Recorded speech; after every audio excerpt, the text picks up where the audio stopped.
nutrientes ou não, né? A alimentação, como é a alimentação, porque, claro, obviamente, interfere no diagnóstico da anemia, né? Se tem, por exemplo, sinal de hemólise, né? Que se tem icterícia, se tem a urina escura, né? Porque hematura pode ser um sinal de hemólise, tá? Se teve alguma perda sanguínea, que também pode acarretar numa anemia, óbvio, né? E se tem alguma outra doença, por exemplo, que pode levar a uma anemia de doença crônica, uma doença de base, por exemplo, tá? O que é anemia, né? Anemia é onde a gente tem a diminuição do nível da hemoglobina, tá? E aqui a gente vai ver que a hemoglobina, ela muda com a idade, tá? Então, assim, muitas das vezes chega no consultório, encaminhado por conta de anemia. Você vai ver o paciente que tem anemia. O paciente tem a hemoglobina no parâmetro da idade dele, tá? Criança varia, idoso varia.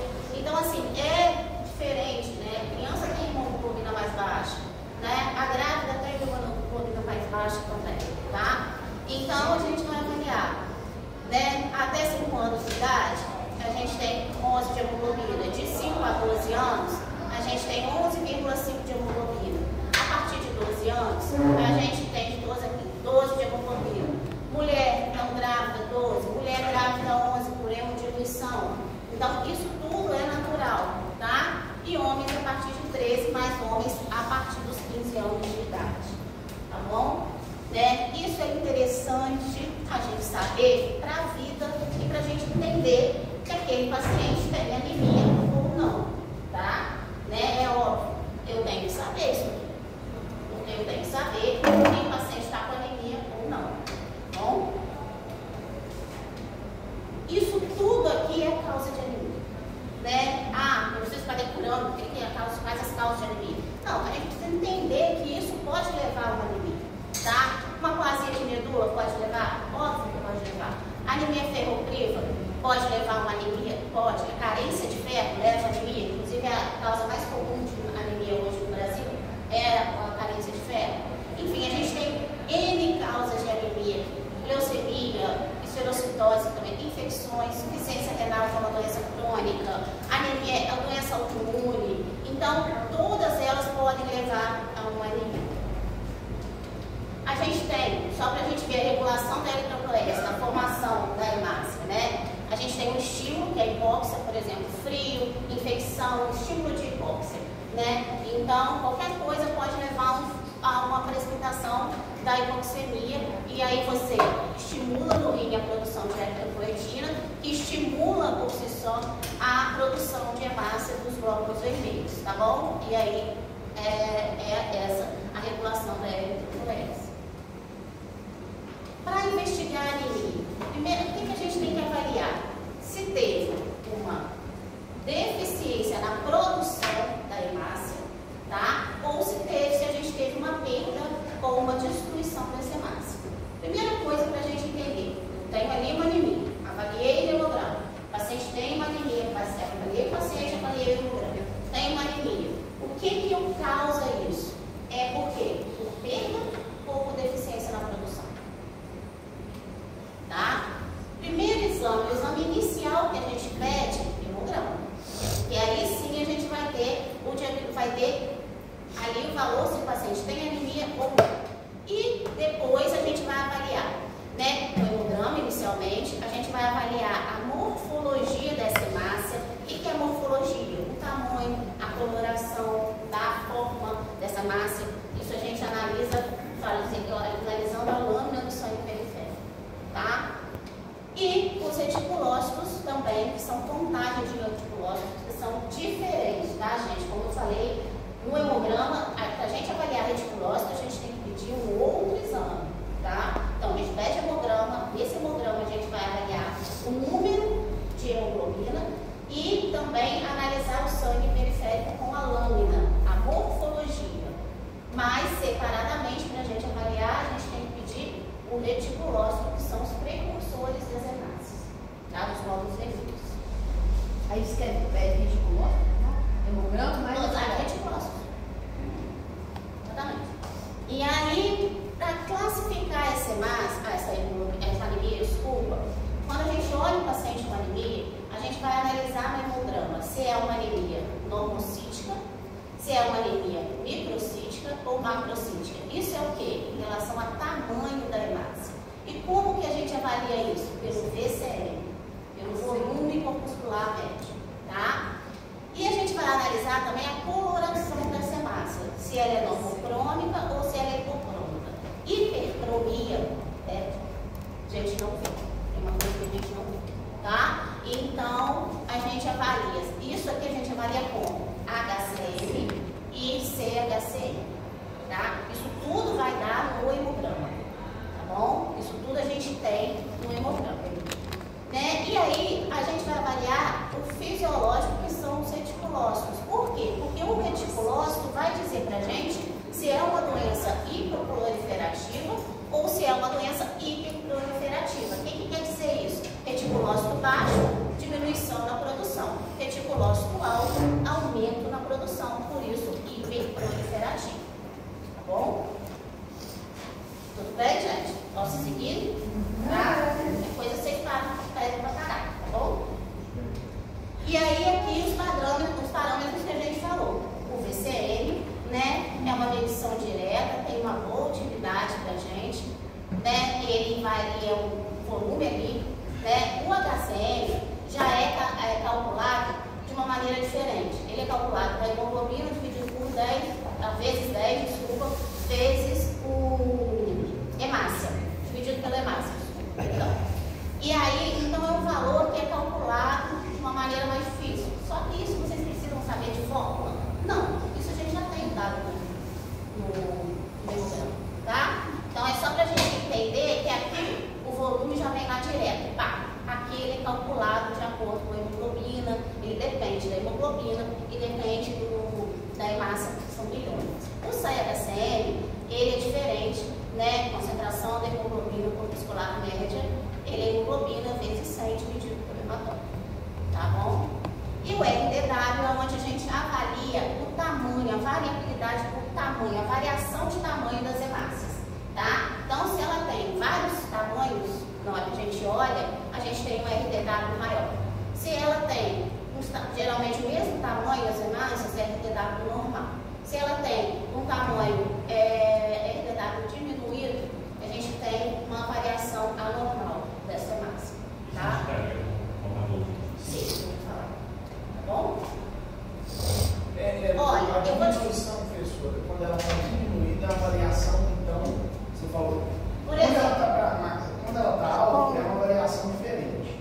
Quando ela está diminuída, é uma variação que é.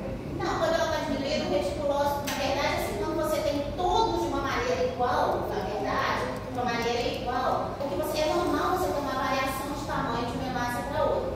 Só que você não pode ter uma variação muito grande, tá? Vários tamanhos. Então, agora, se você tem um tamanho pequeno, outro menor, um tamanho um pouquinho maior, isso é normal. Agora, se você não tem variação nenhuma, já é um RDW diminuído. Entendeu? Assim, só para a gente avaliar a nomenclatura, né, para a gente saber o que é, porque isso às vezes vem no hemograma. Tá? Então, anisocitose é a variação de tamanho, anisocromia de cor e poiquilocitose de forma. Tá? Isso é para a gente saber, porque às vezes vem no hemograma. A poiquilocitose acentuada, anisocromia acentuada, anisocitose acentuada, anisocromia acentuada, tá? Aqui a gente dizendo a anisocromia, que a gente tem algumas diferenças de tamanho, tá? A anisocromia não, anisocitose, e aqui a diferença de cor, que é a anisocromia, né? Aqui é só pra gente avaliar também a anisocitose, que é a diferença de tamanho.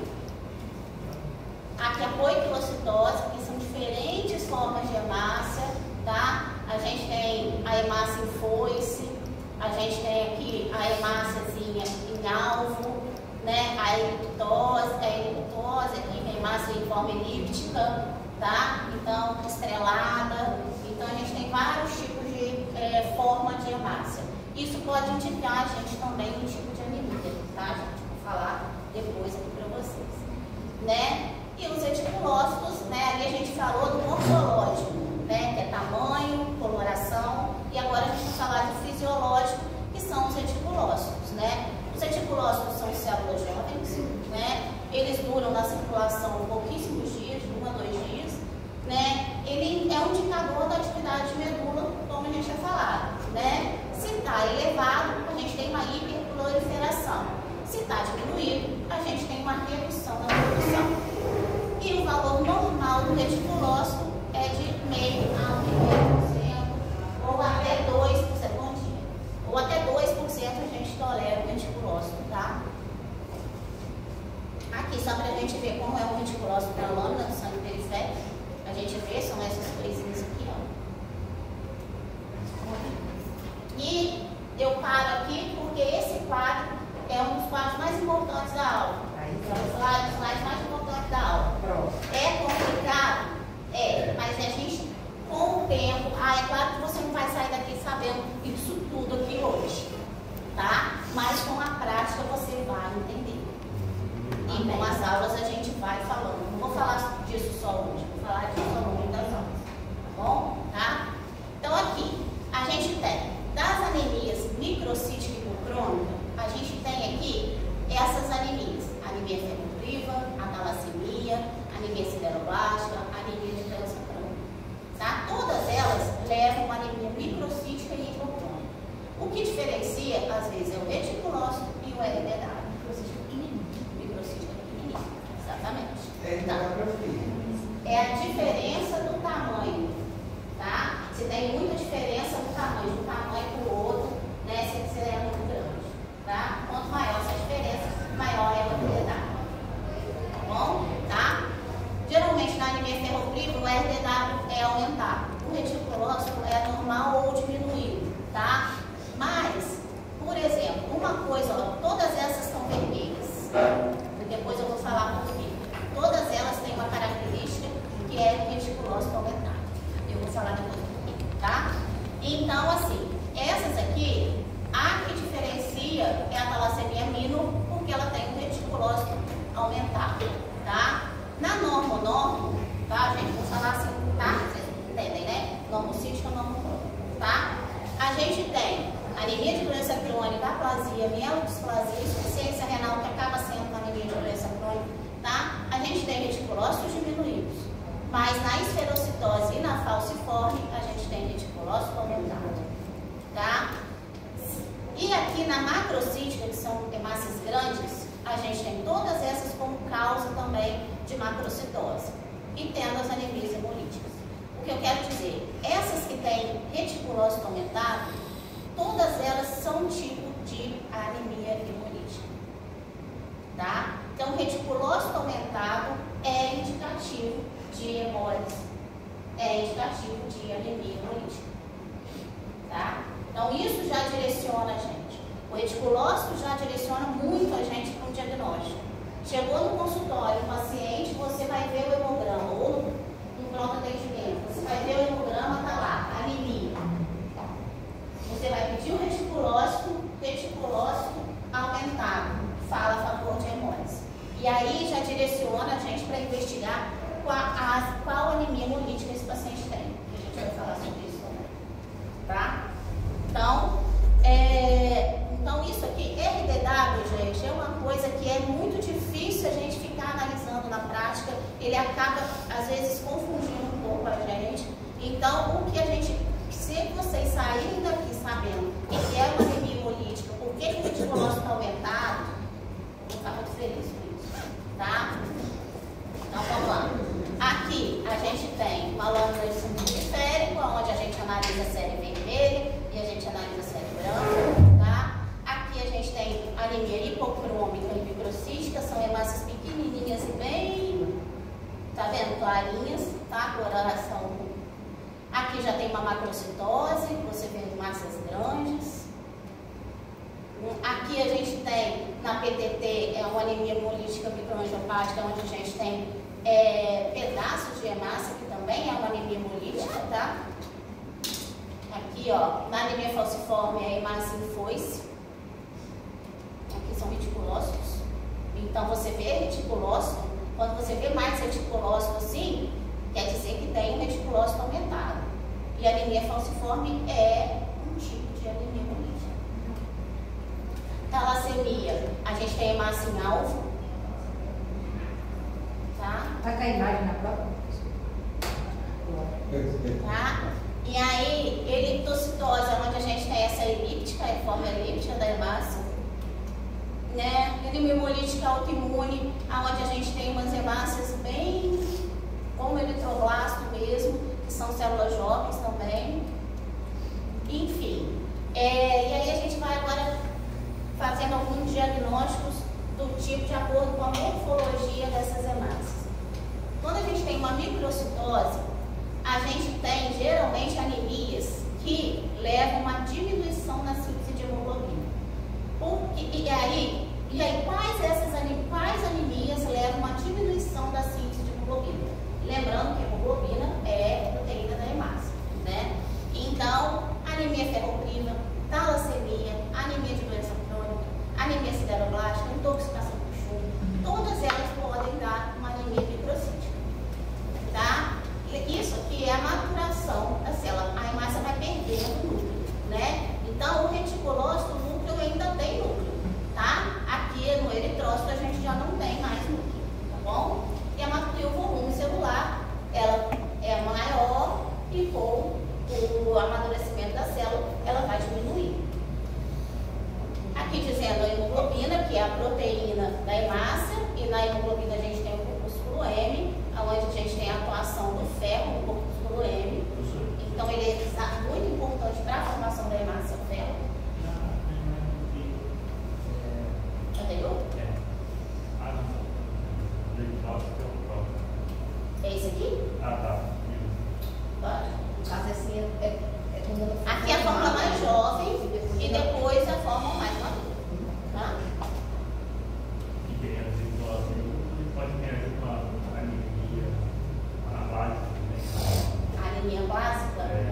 Tem, sim. Né? Porque a anemia básica, ela é uma anemia causada por alteração na medula, na produção. Tá bom? Hein? Não, eu tô pensando, tá muito branco, Juliana. É mentira. Enfim, ó, desculpa.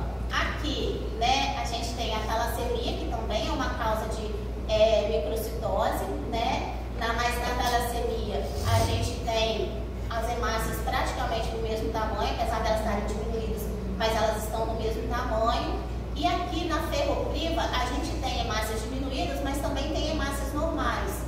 Então, por isso que o RDW é maior, porque tem uma variação, tá? Aqui você não tem uma variação na talassemia, tá bom?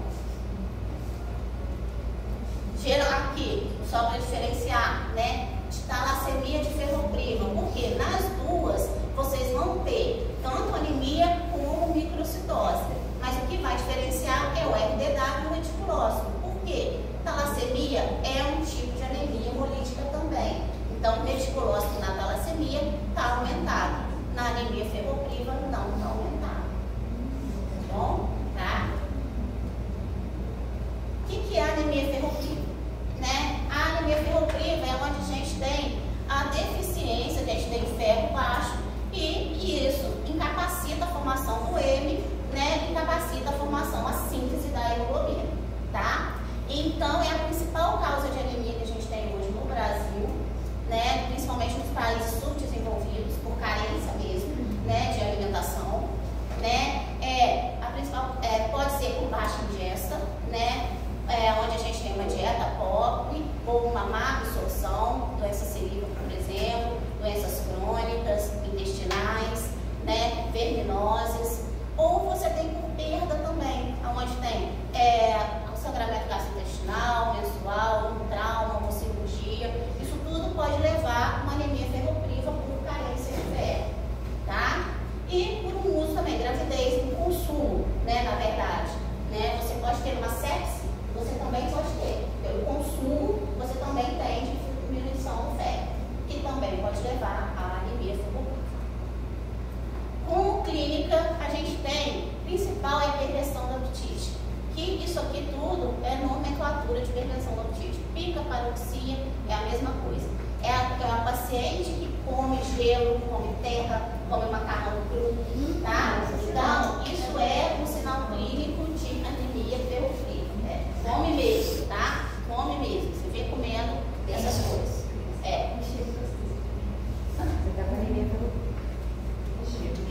que a elite angular também é uma manifestação física de anemia ferropriva.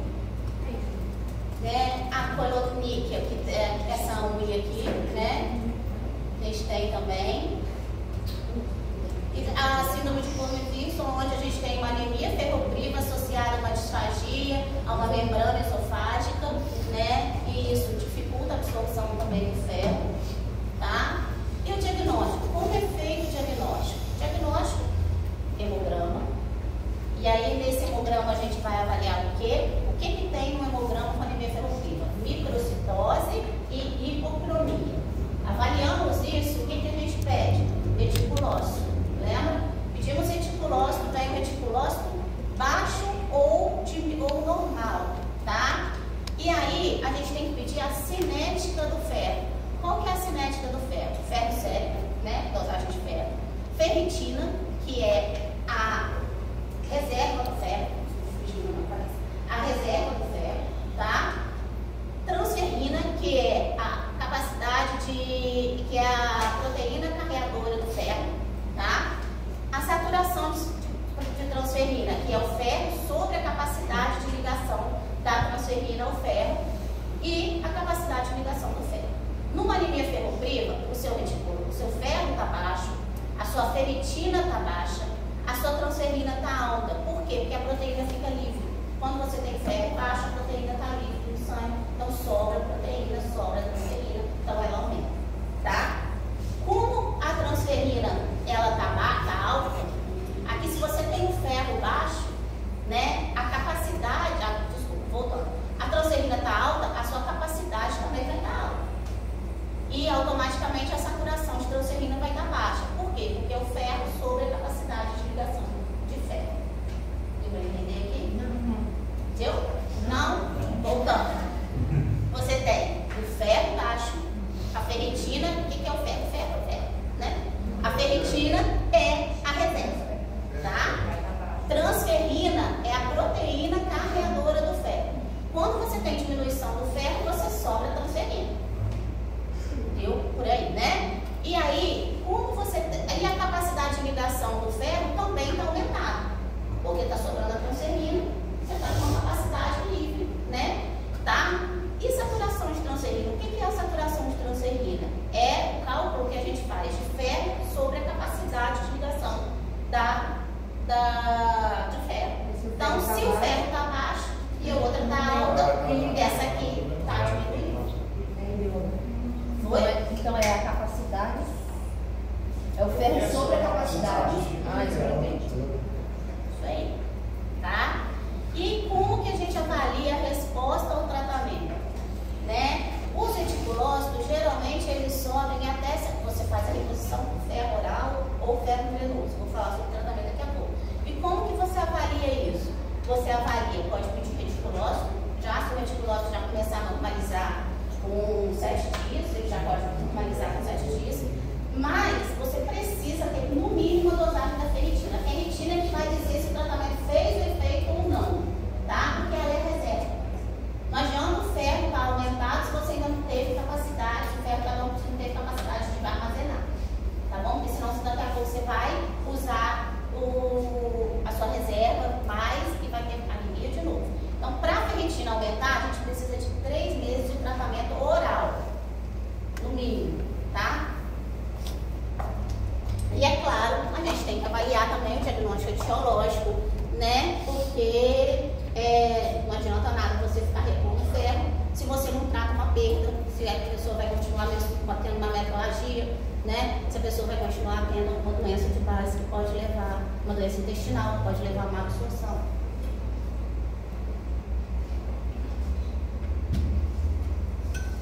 Enfim. Vou voltar para a página. Como que a gente trata? Bom, eu falei, tratar a doença de base, a reposição pode ser oral, né? Sulfato ferroso, como a gente falou hoje, é um ferro oral que ele é muito pouco absorvido, ele dá muitos efeitos colaterais gastrointestinais.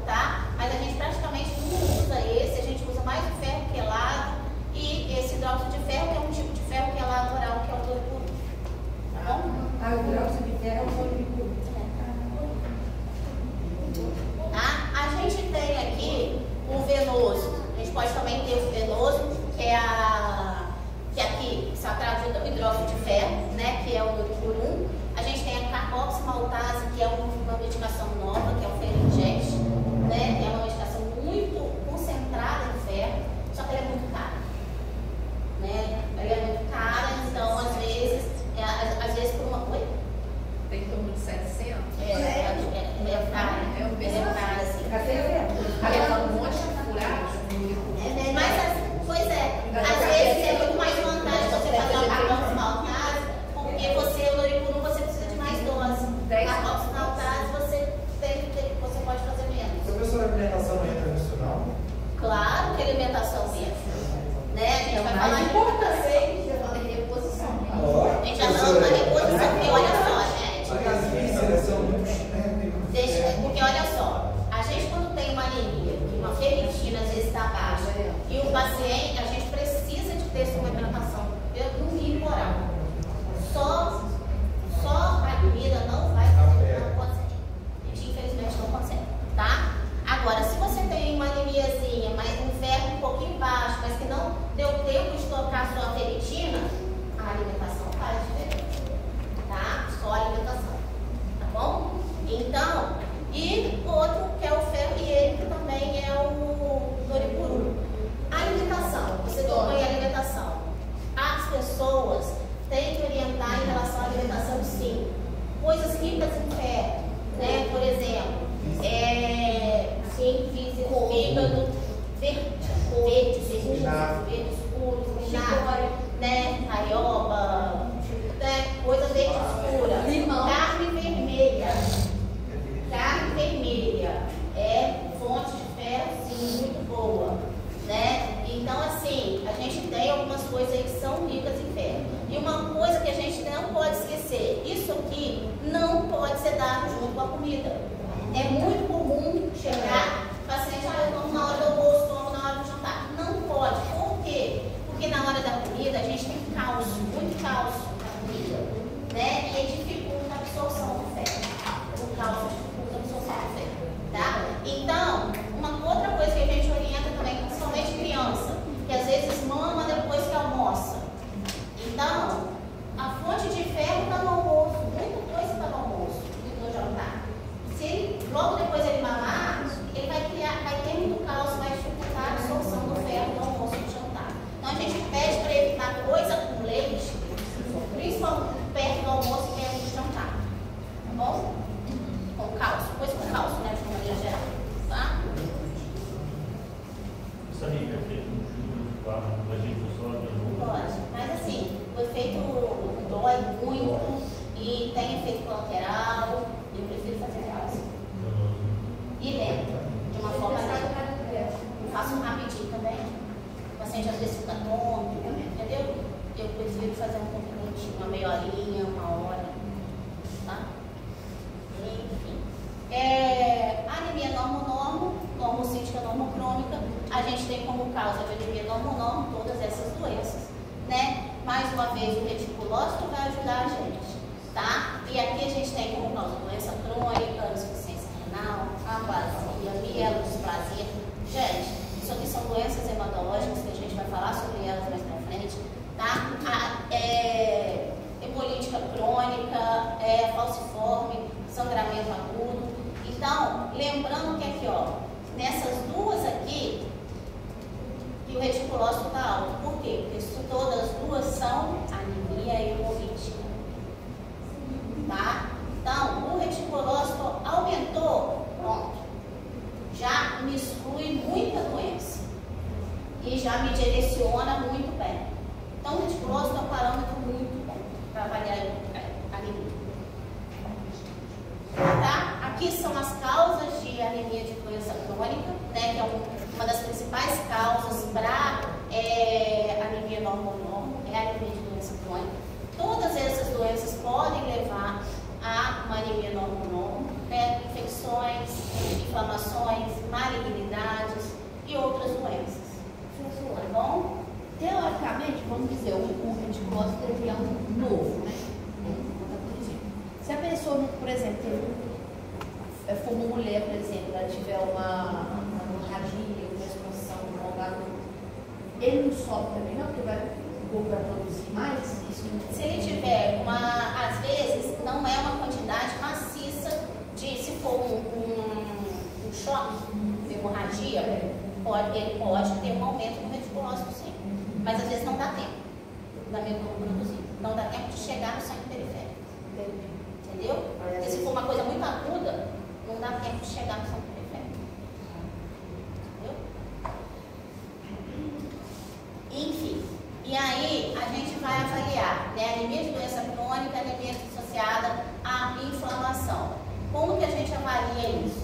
Mais uma vez, na anemia de doença crônica, a gente pode ter ferro alterado, tá? Então, a gente vai ter dosar ferro, transferrina e ferritina, né? Ferro é o ferro, ferritina é a reserva, transferina é o carreador, né? Tem o carreador.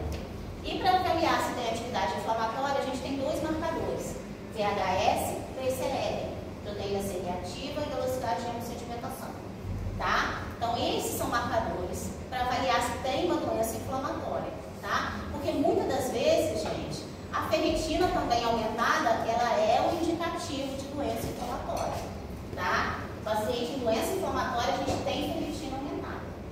E aí já exclui a gente também de anemia ferropriva. Bom? Aqui é a cinética de ferro, que vai dizer pra gente se é uma anemia ferropriva, se é uma anemia de doença crônica, como isso? Por exemplo, paciente normal, ele tem ferro e ferritina normais. Um paciente, quando você tem o ferro livre normal, pode ser uma ferroperia assintomática, tá? Com uma ferro normal e ferritina diminuída. Você pode ter uma ferroperia assintomática e, com isso, um baixo estoque. Tá bom? Mas você tem ferro normal, mas você não tem a quantidade para fazer reserva. Mas isso pode ser assintomático. Esse paciente pode ser assintomático. É isso aí. Tá bom? O ferro, mas a gente vai conseguir. Agora envolveu a cabeça tudo. O ferro, como se ele ele estivesse tivesse... usando o estoque dele para subir a falta? Esse daí? Na verdade, o que acontece? Exatamente. Na verdade, é aquele paciente que geralmente você começou a repor esse ferro, tá? Isso é o típico do paciente que o quê? Que chega para você, começou a repor, começou a alimentação melhor, mas não deu tempo de fazer reserva. Entendeu? Esse é o tipo de paciente que faz isso. Tá? Por exemplo, não deu os 3 meses de ferro que tinha que dar. Esse é o tipo de paciente. Ou ele tem um caso, ele é anêmico também? Chega essa maneira? Não, pode não ter anemia. Pode ter não ter anemia porque ele tem ferro normal. Pode ser alguém que come mais ou menos, aí ele nem dá conta de fazer estoque, ele só fica usando aquilo ali sério, por exemplo. Pode ser. Pode ser também. Agora, por exemplo, para ser uma anemia ferropriva, você tem que ter os dois diminuídos, tá? E para você ter uma anemia sugestiva de doença crônica, você tem o ferro diminuído e a ferritina aumentada. Isso quer dizer que o estoque está elevado e que você tem provavelmente uma doença inflamatória e crônica, tá? Aumentando a sua ferritina. Bom, então, paciente normal, paciente que não teve capacidade de repor ferritina, ferro da maneira adequada, o paciente com anemia ferropriva, né? E o paciente de doença crônica. Penúltimo é o da ferropriva, né? Não, mas isso aí, o ferro pode estar normal. Não, pode estar diminuído. Se for o contrário, se estiver normal e a ferritina estiver alta. Pode ser um aumento da... Pode ter também uma doença inflamatória aí. Pode ter uma doença inflamatória no início aí. Pode ficar Agora não tem isso. Pode ter. uma condição Pode e ser. a condição do ferro livre. Porque porém a ferritina muito alta. Sim, gente, isso tudo não é regra. Isso tudo é o que pode ser, tá? Tá bom? Isso tudo é o que pode ser, né? Então, assim, é claro que nada é uma regra total, né? Eu já peguei um paciente com anemia hemolítica com reticulócito normal.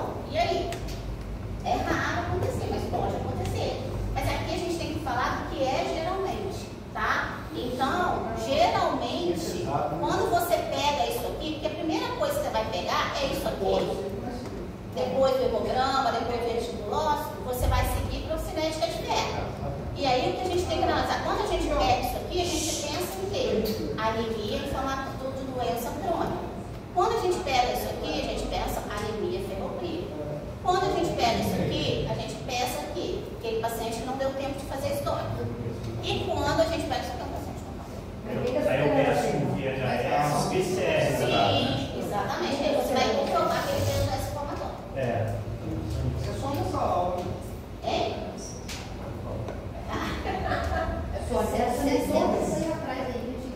Essa aula é pesadinha. Nossa, É pesadinha. isso vai embora. E a gente está no meio dela ainda. Vamos lá. Tá? Vamos lá. Mas a gente vai falar sobre ela depois. A gente vai ter uma aula de revisão para eu botar para vocês. Isso é importante. Vamos lá. Aí, olha só. O tratamento. O tratamento da doença crônica, gente, é o tratamento da doença, de base, né? E aí, você pode fazer alguns tratamentos de suporte, né? Se o paciente tiver uma anemia muito grave, você vai ter que fazer concentrado de hemácia, tá bom? Né? Às vezes, alguns pacientes você faz eritropoetina também, que estimula a produção, né? Então, você pode usar também a eritropoetina. É a partir de quando, professora, que faz a imagem? Transfusão, geralmente eu faço abaixo de 7 de hemoglobina. Geralmente, mas se o paciente tiver, por exemplo, clínica, o paciente está muito prostrado, está com descompensação hemodinâmica, com 7,5 de hemoglobina.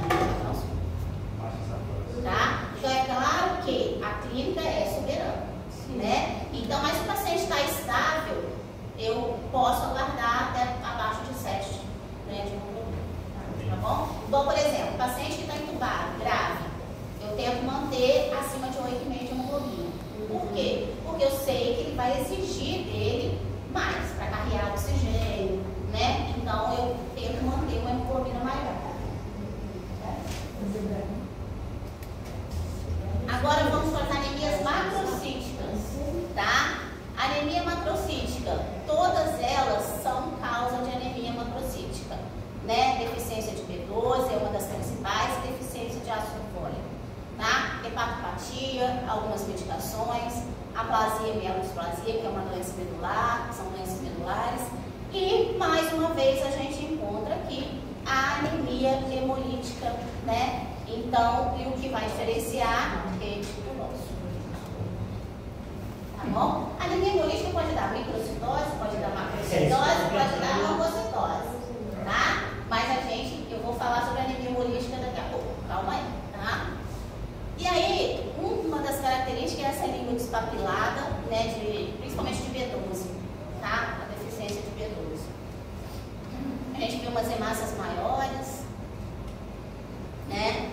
Aí a gente vem a pergunta: se anemia por falta de ferro, B12 e ácido fólico são anemias carenciais, por que na deficiência de ferro você tem microcitose e na de B12 e ácido fólico você tem macrocitose? Por quê? Na deficiência de ferro, a gente tem uma redução na síntese de hemoglobina, tá? E vai gerar um menor conteúdo, tá? Ela fica pequenininha, ela não, tá bom? Ela fica ainda pequenininha, a hemácia. Na deficiência de B12, você tem um atraso na maturação. Então, ela não consegue, ela chega no sangue periférico já grande, entendeu? Já como se fosse um eritroblasto mesmo, né? Só que grande. Ele sem núcleo, mas ele tá grande. Naquela escalinha do defeito. Isso. Aqui, ó. Tá bom? Ele chega aqui, ó. Tá bom? Na macrocitose, na deficiência de B12 e ácido fólico. Tá? É praticamente isso, tá bom? Não vou ficar entrando muito em detalhes, senão tá confundindo vocês. Você já está entendendo, Calma, gente.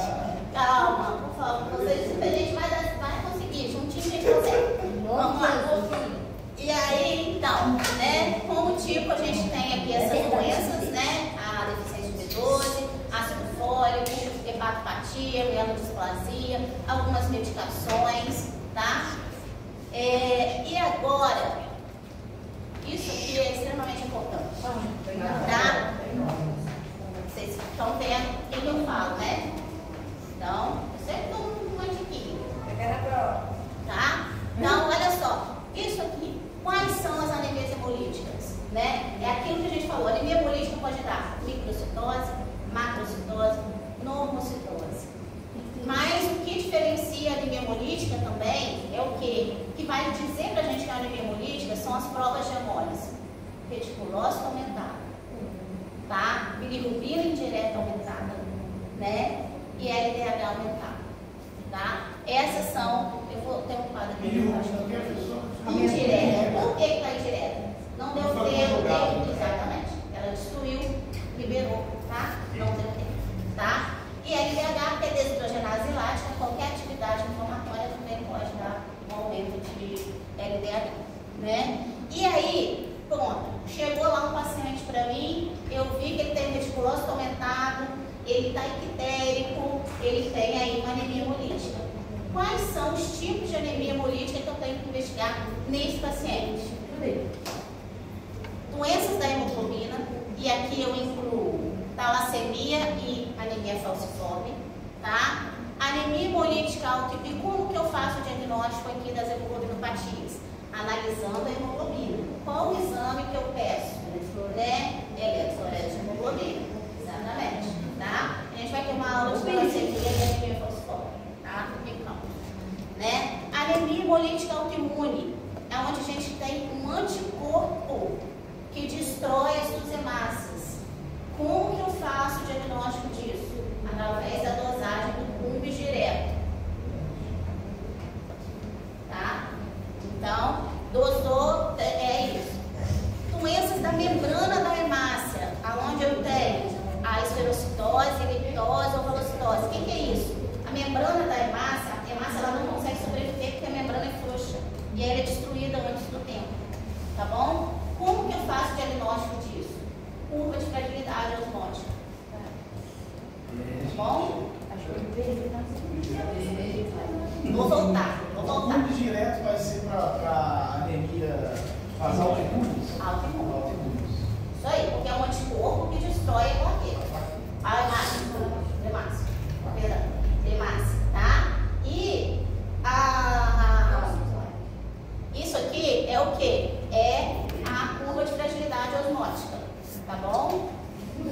Agora a gente tem outras coisas, gente. A G6PD, tá? Que é a glicose 6-fosfato, é uma enzima que ela fortalece a hemácia. E aí, quando a gente tem uma deficiência na glicose 6-fosfato, na G6PD, a hemácia ela oxida mais facilmente em uso de algumas medicações, em uso de alguns alimentos, em infecções, tá? Então, você acaba levando a uma hemólise, né? Hoje em dia, como que você faz o diagnóstico? Dosagem de G6PD, tá bom? Hoje em dia, a gente tem o teste do pezinho com já o básico, já dosando G6PD, como na anemia falciforme também, a gente tem a pesquisa de anemia falciforme no teste do pezinho. Então, hoje, pelo SUS, já se faz esse diagnóstico, é assim que você nasce, tá? A deficiência de G6PD, eu acabo falando assim, ela é uma condição que pode levar à anemia.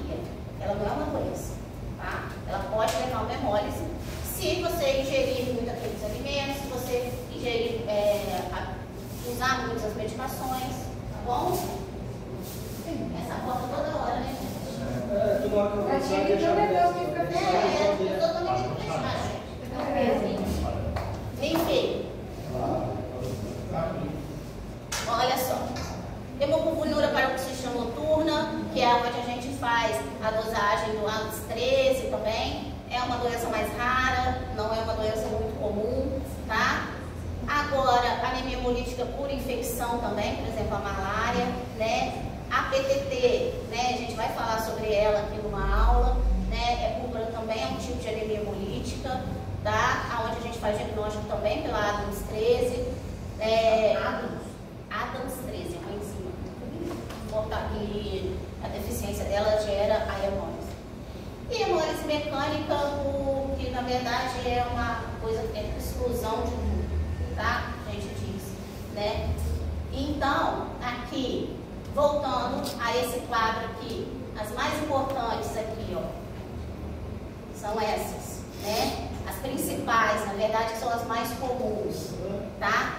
Você tem um paciente com anemia hemolítica, qual o principal exame que você vai pedir?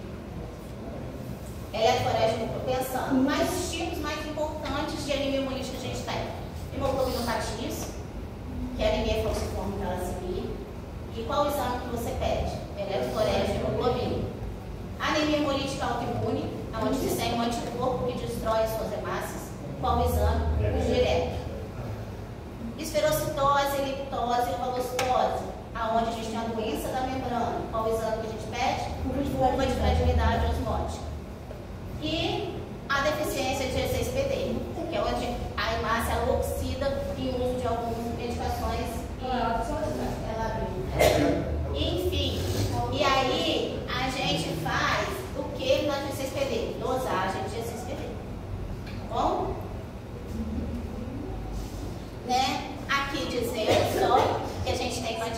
destruição, né, da produção de hemácia, e aqui são os reticulócitos, né?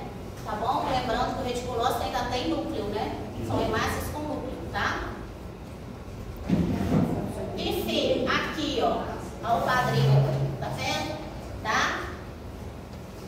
Aqui, gente, a gente vai dizer que são, quais são, o diagnóstico de hemólise se faz como? Vamos lá, gente? Diagnóstico de hemólise se faz como? Aonde a gente tem reticulócito aumentado, as provas de hemólise, que a gente diz, LDH aumentado, bilirrubina indireta aumentada.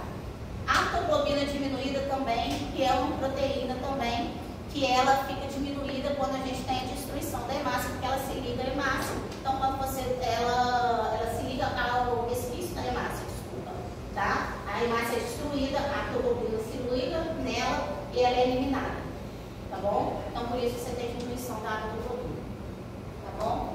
E aí, mas a hemoglobina, ela é difícil de você às vezes conseguir no SUS, ela é um exame que demora para vir diagnóstico, então às vezes é mais complicado você ter.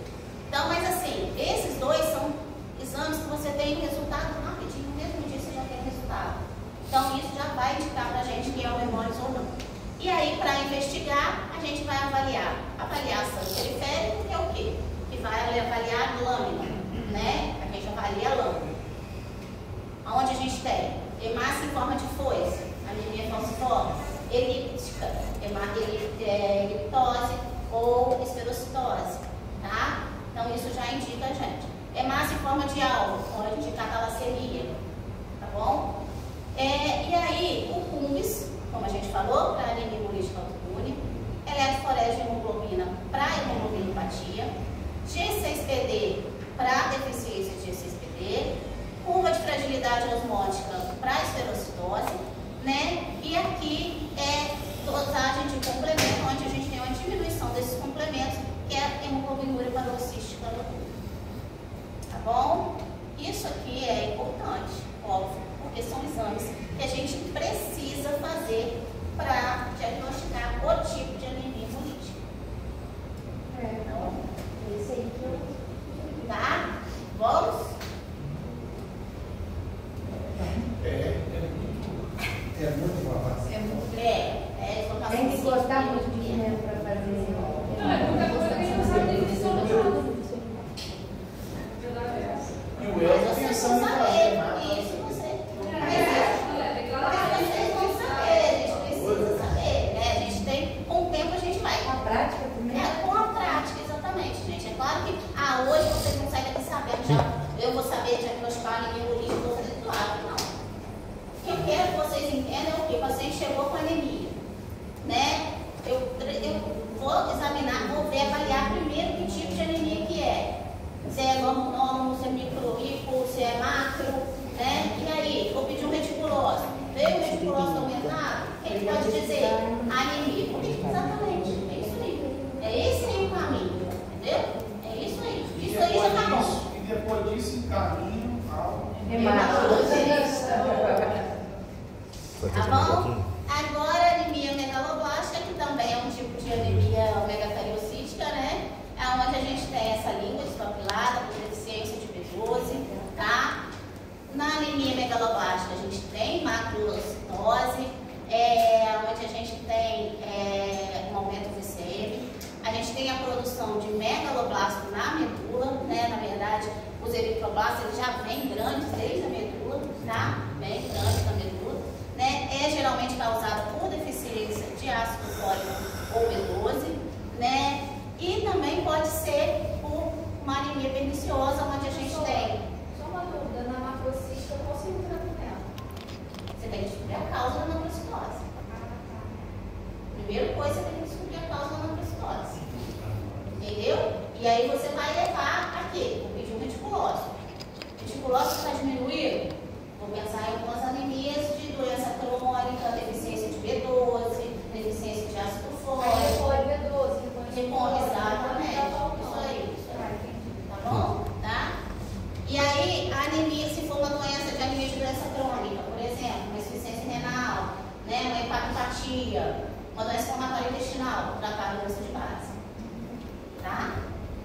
Anemia perniciosa, né, que é uma doença autoimune, onde a gente tem uma doença intestinal, dificuldade de absorção, e aí automaticamente você também tem uma deficiência de B12 que leva a uma anemia megaloblástica. Crônica, é uma deficiência. O Crohn pode levar. Tá? Enfim, na deficiência de B12, a gente sabe que a vitamina B12 ela tem uma atuação no sistema nervoso, né? Então, uma das manifestações é o que? Manifestação neurológica, como dor neuropática, tá? Então, você pode ter isso, tá bom? A gente tem manifestação hematológica, que é o que? Manifestação de anemia, né? Prostração, fadiga, tá? Manifestação digestiva, você pode ter por alguma doença que levou, né? Então, uma doença inflamatória gastrointestinal, por exemplo, pode ter, né, os sintomas de doença inflamatória gastrointestinal. A deficiência de ácido fólico, ela não leva a ter manifestação neurológica, ela não atua no sistema nervoso. Então, a gente geralmente tem manifestações hematológicas e digestivas. Essa aqui é a língua despapilada, é a glossite, é aquela língua grossa também, despapilada, é um tipo de manifestação. Né? Na gastrite, a gente tem também, né, levando a uma anemia megaloblástica, né? A deficiência de B12 é a polineuropatia periférica, né, onde a gente tem, além de manifestação, né, hematológica digestiva, a gente tem a manifestação neurológica, porque ela atua na formação da mielina.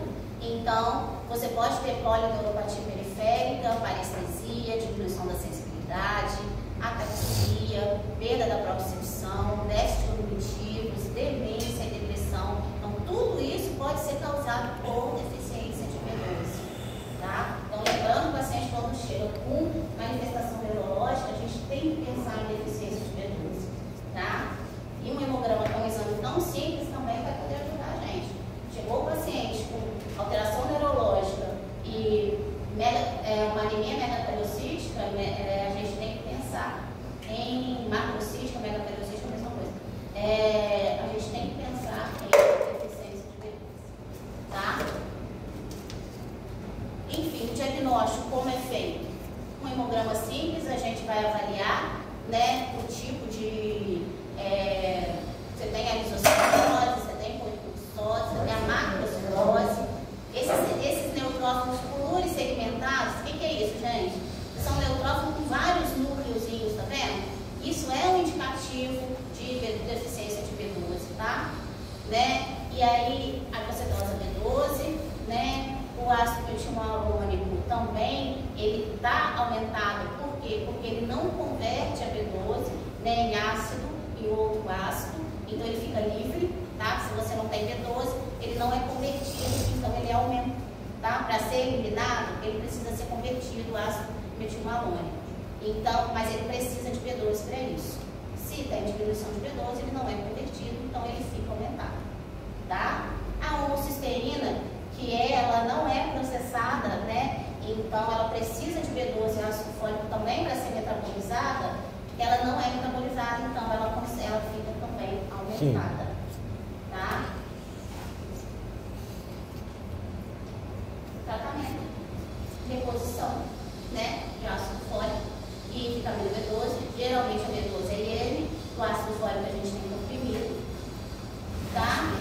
E aí, só lembrando de novo do quadrinho, né? Voltando àquele quadrinho, lembrando que, né, o reticulócito aqui, ele é um indicador para a gente de hemólise, talassemia, esferocitose, falciforme, anemia hemolítica, todos têm reticulócito aumentado, tá? Então, contamos com a sua revisão.